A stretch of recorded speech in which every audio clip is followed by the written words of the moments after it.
Hola, ¿qué tal a todos? Sean bienvenidos a un nuevo video. En esta ocasión tenemos el análisis del Toluca contra Chivas. El partido de cuartos de final, el partido de vuelta jugado en la cancha del Nemesio 10. Así que como lo ven aquí con la tableta táctica, estaremos analizando el parado de los dos equipos, sus variantes, las claves del partido y en términos generales quién fue mejor tácticamente. Así que arrancando justamente con el local, el Toluca de Renato Paiva plantaba de inicio un 4-2-3-1.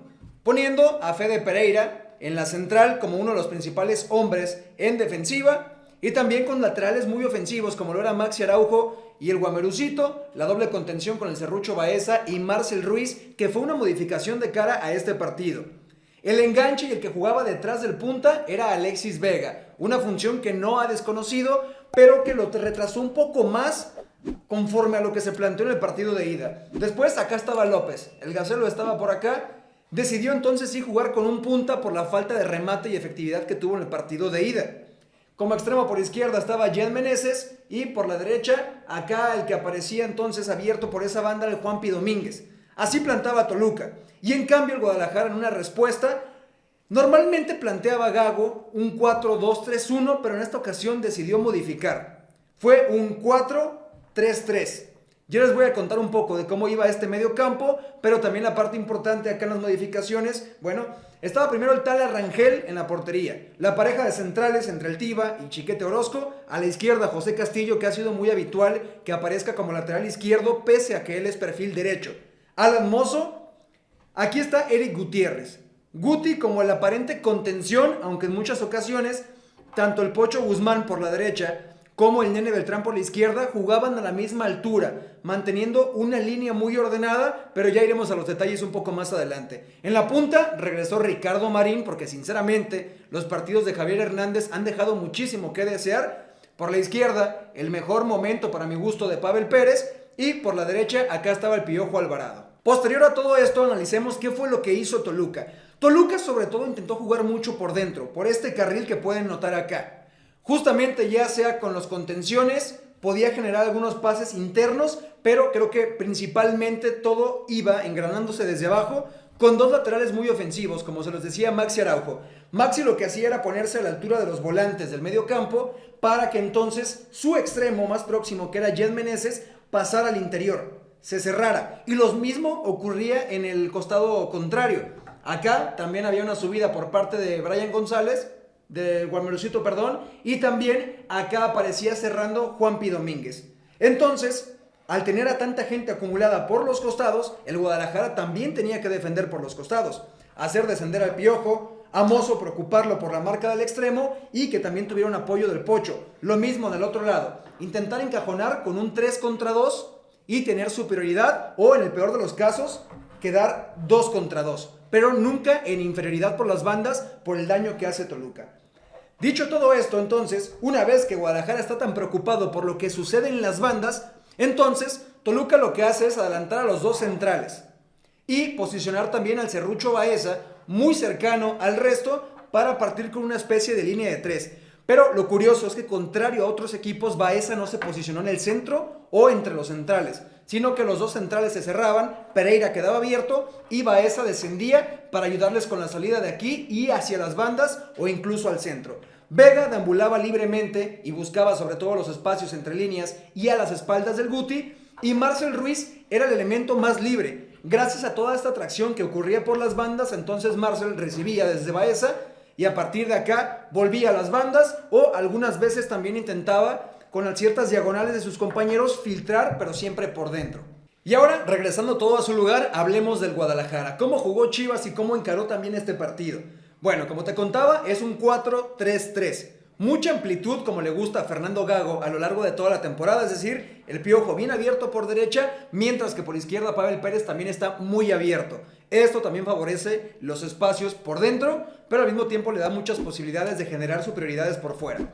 La parte interesante aquí, a mi gusto, es que, contrario a otras ocasiones, y que de hecho sucedió en el segundo tiempo, no jugó con un enganche detrás de Marín, como ha puesto por ahí el Piojo, o al propio Pocho Guzmán, que no desconoce la posición, con esto que sería una especie de triángulo, sino que más bien colocó a sus tres mediocampistas a la misma altura. Es decir, Si Toluca avanzaba por la banda de la derecha, el primero en saltar a la presión por el costado izquierdo aparecía acá en este volante el Nene Beltrán. Y entonces estos recorrían un poco, no para formar doble contención, pero recorrían la línea.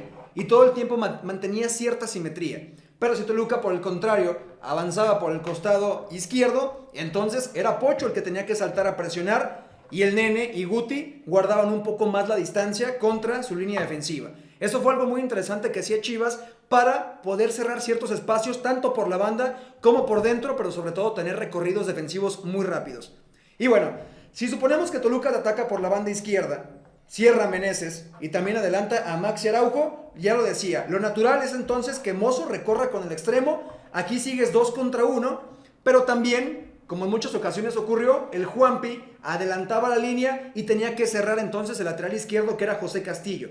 Además de eso, entonces también podía aparecer Maxi Araujo y algunas veces al mismo tiempo incluso aparecía por la banda derecha el Guamerucito García. Entonces, una vez que tenemos esta línea, si vemos este duelo, primeramente tenemos un 4 contra 3 favorable al Guadalajara. Pero una vez que se colocan 2 más, podría haber una superioridad por parte del Toluca en un 5 contra 4. ¿Qué es lo que hacía? Retrocedía. Según la altura de su lateral, iba a la persecución el extremo o algunas veces el volante. Pero más allá de si lo tomaba Piojo o lo tomaba el Pocho Guzmán, siempre había un jugador intentando hacer superioridad. Así que si subían los dos, Guadalajara en muchos momentos del partido llegó a jugar con línea de 5 o hasta con línea de 6, dada la ofensividad que tiene el conjunto del Toluca. Así que también fue una forma en la que, pegando a Guti, intentaron cuidar todo este tramo a lo ancho y sobre todo en este pedazo prácticamente de zona de finalización.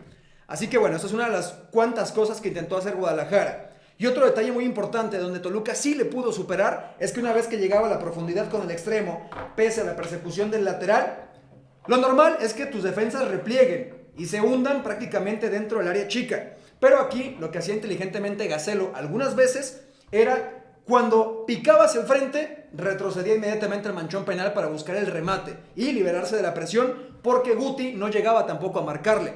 Algunas veces Guti también se hundía con la línea defensiva y entonces Gacelo buscaba pegarse a los defensas, pero que fuera Marcel Ruiz el que pudiera tener un remate desde la zona media, desde la media luna. Así que creo que fue algo donde Toluca sí superó al Guadalajara, pero hay un factor muy importante y es este.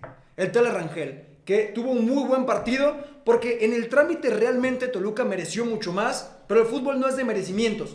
Y pese a que te he contado en qué sectores fue superior Toluca, cómo intentó contrarrestar también el Guadalajara, creo que sin el Tele Rangel este resultado simplemente no se hubiese dado. Y después también un factor muy importante. Si retrocedemos ya ligeramente al esquema inicial que tenía el Toluca, que te conté que es el 4-2-3-1, por ahí en el minuto 58 pasa algo muy importante que también influye bastante en el partido. La expulsión del lateral derecho de Brian García. Así que una vez que sucede esto, lo que tuvo que hacer entonces el conjunto de Toluca fue intentar compensar la lateral derecha. Más de 15 minutos jugó sin un lateral derecho nominal, pero como Baeza ya venía siendo una función de línea de 3 en muchas ocasiones, fue el indicado para meterse acá y recibir apoyos del Juanpi Domínguez. Una vez que se hacen ciertas modificaciones, por ejemplo, entra el Charal Orrantia, entra Isaías Violante y también lo hace el Canelo Angulo, entonces pasa a jugar nuevamente con una línea de 4 al fondo, ya con Orrantia plantado como lateral derecho, pero entonces Marcel Ruiz era el único contención y evidentemente Guadalajara comenzaba a ganar más espacios por la media cancha. Así que bueno, con esto prácticamente acá ya plantado, podríamos reacomodar al Guadalajara en su 4-3-3, que hay que recordar que también las modificaciones, entró Cowell, entró Chicharito y también por este costado entró Brizuela, que sobre todo en cuanto a los espacios largos con los adelantamientos y un hombre menos de Toluca, evidentemente este costado estaba descubierto. Y bueno, pese a los recorridos, normalmente llegaba de cara a portería. Hubo jugadas en las que habilitó a Chícharo y otra en la que pudo rematar Cowell, pero el nivel de calidad individual, sobre todo en la elección de decisión de esta zona, creo que es inferior. Infinitamente lo de Cowell contra lo de Pavel Pérez.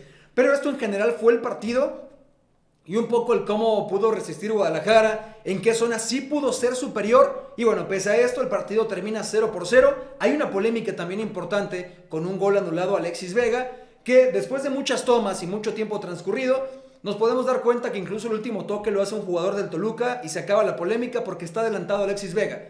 Pero más allá de eso, también sería una buena oportunidad por decirles que no todo balón que venga de un contrario es automáticamente un gol válido. La regla hoy ya contempla también el concepto de salvada. ¿Qué es lo que quiere decir esto? Que si el Tiva Sepúlveda si hubiera tocado la pelota en la barrida, o Chiquete Orozco hubiera tocado la pelota en la barrida, hay que tener una intención o una voluntariedad de jugar la pelota. Y si esto lo seguimos explicando a más profundidad, pues bueno, esto quiere decir prácticamente que tiene que tener un control de balón o un control de la dirección de balón.